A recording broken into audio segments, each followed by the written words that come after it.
এশিয়ায় সাইবার অপরাধ ক্যান্সারের মতো ছড়িয়ে পড়ছে বলে সতর্কতা দিয়েছে জাতিসংঘ। অপরাধী চক্র ক্রমে তাদের নেটওয়ার্ক বিশ্বব্যাপী ছড়িয়ে দিচ্ছে। সাইবার প্রতারণার মুখে এশিয়ার দেশগুলো সাম্প্রতিক সময়ে $37 বিলিয়ন ক্ষতির শিকার হয়েছে। অপরাধ চক্রগুলো প্রতারণামূলক বিনিয়োগ, ক্রিপ্টোকারেন্সি, প্রেমের ফাঁদ সহ নানা ধরনের অনলাইন স্ক্যামের মাধ্যমে প্রতি বছর কয়েক হাজার কোটি ডলার হাতিয়ে নিচ্ছে। গত সোমবার জাতিসংঘের মাদক ও অপরাধ বিষয়ক সংস্থার প্রতিবেদনে এসব তথ্য জানানো হয়।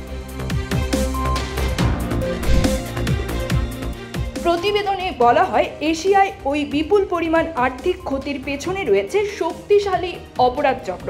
তারা মিয়ানমারের সীমান্তবর্তী অঞ্চল, কম্বোডিয়া ও লাওসের তথাকথিত বিশেষ অর্থনৈতিক অঞ্চল থেকে কার্যক্রম চালায়।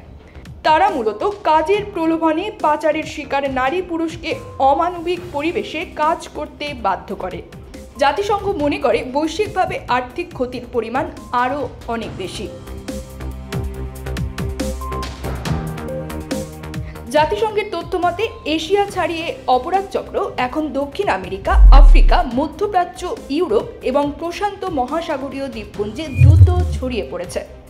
ইউএনওডিসির দক্ষিণ পূর্ব এশিয়া ও প্রশান্ত মহাসাগরীয় অঞ্চলের আঞ্চলিক প্রতিনিধি বেনেডিক্ট হফম্যান বলেন, অপরাধ চক্র ক্যান্সারের মতো ছড়িয়ে পড়ছে। এক জায়গায় দমন করা হলেও শিকড় উপড়ে ফেলা অসম্ভব হয়ে পড়েছে।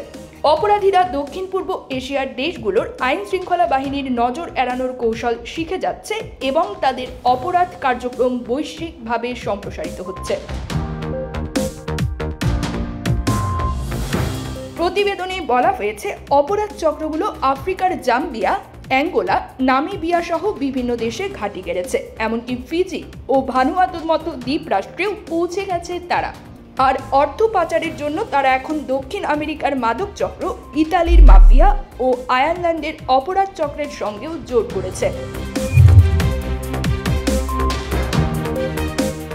নতুন ডিজিটাল মুদ্রা, ক্রিপ্টোকারেন্সি তৈরি ও লেনদেন যাচাইয়ের জন্য ব্যবহৃত পদ্ধতি ক্রিপ্টোকারেন্সি মাইনিংকে এই অপরাধীরা বেআইনি অর্থ আড়াল করার হাতিয়ারে পরিণত করেছে।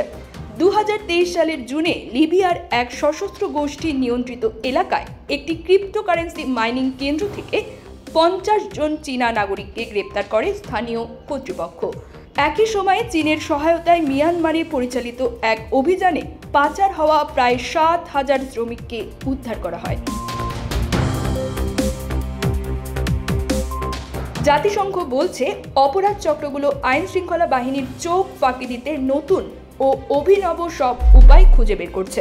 তারা এখন নিজেদের ডিজিটাল ইকোসিস্টেম তৈরি করছে, যেখানে encrypted messaging app, payment app ও ক্রিপ্টোকারেন্সির মাধ্যমে আইন শৃঙ্খলা বাহিনীর নজর এড়িয়ে চলা সম্ভব হচ্ছে। এই নেটওয়ার্কগুলোর অর্থায়ন বন্ধে সব দেশকে সম্মিলিত প্রচেষ্টা চালানোর আহ্বান জানিয়েছে জাতিসংঘ। ইউএনওডিসি সতর্ক করেছে, পরিস্থিতি এখন এমন পর্যায়ে পৌঁছে গেছে, অপরাধ চক্রগুলো স্বাধীনভাবে যে কোনো জায়গায় ছড়িয়ে পড়তে পারে। তাদের গতিবিধি ঠেকানো ক্রমেই কঠিন হয়ে পড়ছে। News desk, TGD world.